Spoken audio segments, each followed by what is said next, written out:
everyone, this is Rav Natan. Today, tonight, whenever you are watching this thing, or today and tonight if you watch it over and over again, I am going to talk about something that is the most irritating, frustrating thing for couples. Through my experience, I have seen that if people would be given a secret potion for this, they would take it immediately. They would actually pay billions of dollars just for what I'm about to give you for free. Why is it that husbands and wives get so irritated with each other? Why is it that you connect in holy matrimony? You swear that you will love and care for each other forever, but yet you actually want your husband or wife to go on a very long holiday today, or yesterday, or tomorrow, or to sleep in another bed, or I can't actually stand you talking to me anymore. Why is it that husbands and wives, I'm laughing about it, but it's true.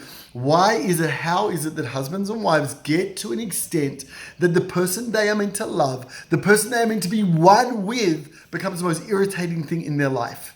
How is it? What happens? What can we do to try and make sure that that doesn't happen? Point number one, man and woman were made to be separate human beings. Yep.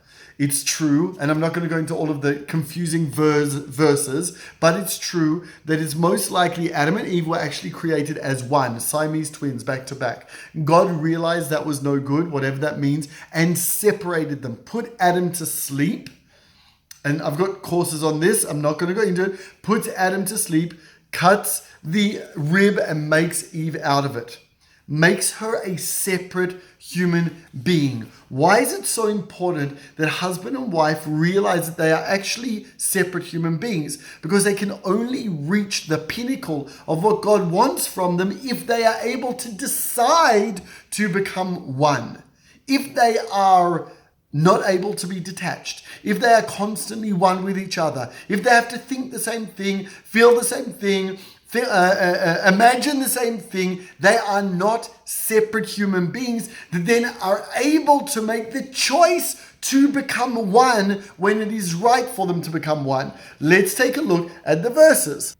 In Genesis 2, chapter 23, God presents Adam with Eve, and Adam says, this time she is the etzem ha'atzma, basar mi basari, she is the bone of my bone, the flesh of my flesh, and there's deeper meanings to what that bone is. In other words, bone has the same letters in Hebrew as essence. She's also my essence.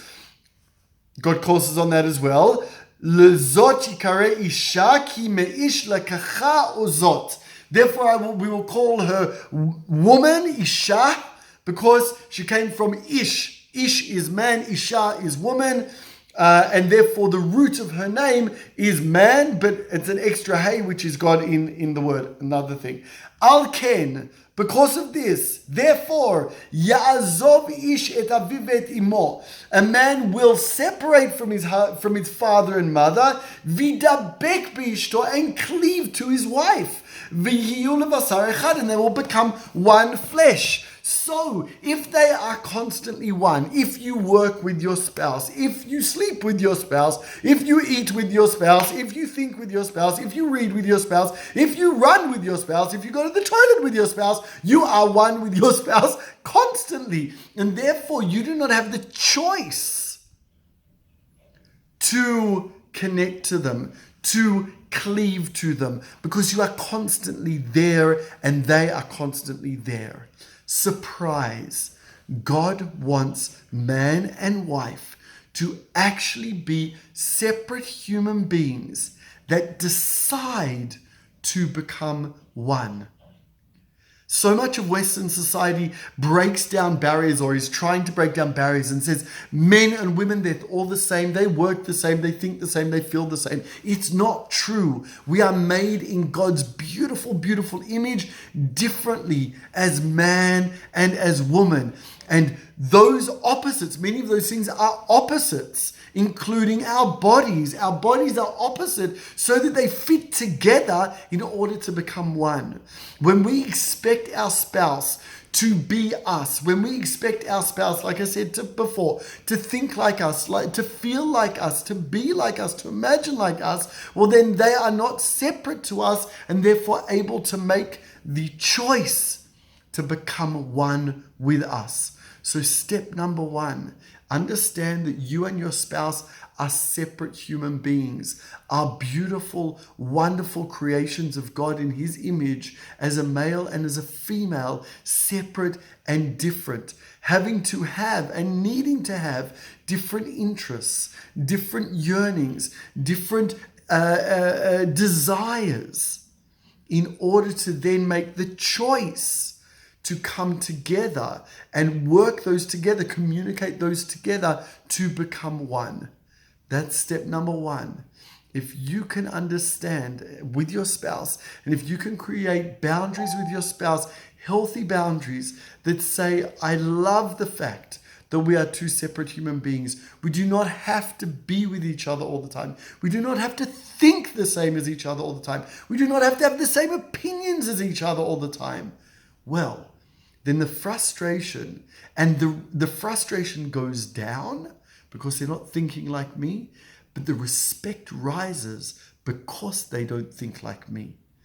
I can't ask my wife for advice if she thinks the same as me. I can't grow in areas that I am weak through my wife's support if she has the same problems that I have. We are meant to be different. Therefore, we can make the choice to become one, to support each other, to grow each other, and to complete each other. God bless. Let us all understand and be honored of the fact that we are different and therefore can choose to become one in God's image.